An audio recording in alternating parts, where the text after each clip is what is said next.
అనంతపురం జిల్లా రాయదుర్గం డివిజన్లో ఇక్కడ అన్నపూర్ణ లేఅవుట్ అనేది కనేకాల రోడ్లో ఇప్పుడు 2017 2018లో స్టార్టింగ్ ఇండ్లు స్థలాలు హౌస్ ఇచ్చినారు. వీళ్ళకి ఇచ్చినారు, ఏం చేసినారు, అంతా కొండ ప్రాంతం ఇచ్చినారు. రాయదుర్గంలో భూమి లేదా, ఎక్కడ లేదా, దండిగా ఉంది భూమి. భూమి ఉండి కూడా కొండ ప్రాంతంలో ఇచ్చినారు. కొండ ప్రాంతంలో ఇచ్చినాక సర్వే చేసి వాళ్ళు కరెక్ట్గా సౌకర్యాలు చేయాలి కదా.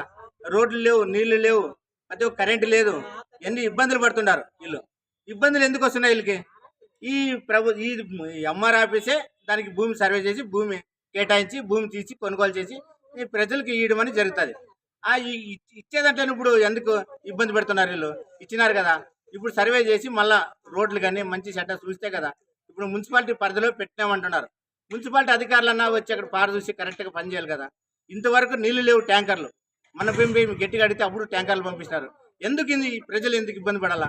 ఇక్కడ ఇండ్లు ఏడో రాజకీయం ఇచ్చినారు అనుకుంటారు. మాకేమి మళ్ళీ ఆధార్ కార్డు వస్తే చెక్ చేస్తే మీకు పలాసాటి ఇల్లు ఉందని చూపిస్తారు. చూపించినప్పుడు దానికి సౌకర్యం ఉండాలి కదా. మళ్ళీ మీరు ప్రజలు కూడా ఎట్లా నిలబడతారు? అందుకే అక్కడ ఇండ్లు పెరగాల, మంచులు పెరగాల, మంచులు నిలబడాలంటే నిలబడలేకుండా పోతున్నారు. అందుకే రాయలసీమ కమ్యూనిస్ట్ పార్టీ ప్రజలతో వచ్చి తెలుసుకొని కష్ట సుఖాలు తెలుసుకొని వీళ్ళు తోలుకొని వచ్చి ఇక్కడ మాట్లాడి ఇక్కడ ఒకటి మనము ఎంఆర్ సార్ ఎక్కడో క్యాంపు పోయినాడంట. డిప్యూటీ ఎంఆర్ సార్ ఉన్నాడు, ఆయనకి సార్కి అర్జీ ఇచ్చినాము, చేస్తామన్నాడు. చేస్తే సన్న మేలు. అక్కడ సర్వే చేస్తే కరెంటు వాళ్ళు వచ్చి పోలు నాడతారు. పోలు నాడితే వీళ్ళకి ఎలుగు అవుతుంది. ఎలుగు అయితే కొంచెం ఏడన్నా పారాడే జంతువులు కూడా కనబడతాయి అనేది రాయలసీమ కమ్యూనిస్ట్ పార్టీ డిమాండ్ చేస్తున్నాం. మీరు ఇంకా పట్టించుకొని పని చేయకపోతే ఇంకా మేము పెద్ద ఎత్తున పోరాటాలు చేస్తాము. 14వ వార్డుకి అక్కడ జగన్మోహన్ రెడ్డి ఉన్నాడు, సర్వే చేసినాం ఇంటింటికి.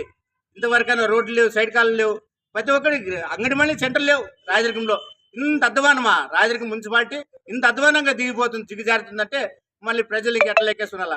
ఓట్లప్పుడేమో అక్క, అమ్మ, అయ్యో, అమ్మ, కాళ్ళు, కడుపులు, చేతులు అన్ని నానాకు పట్టుకొని మీరు ఓటు వేయించుకుంటారే. ఓటు వేయించుకున్నాక ఎక్కడ పోతారనేది రాయలసీమ కమ్యూనిస్ట్ పార్టీ డిమాండ్ చేస్తుంది.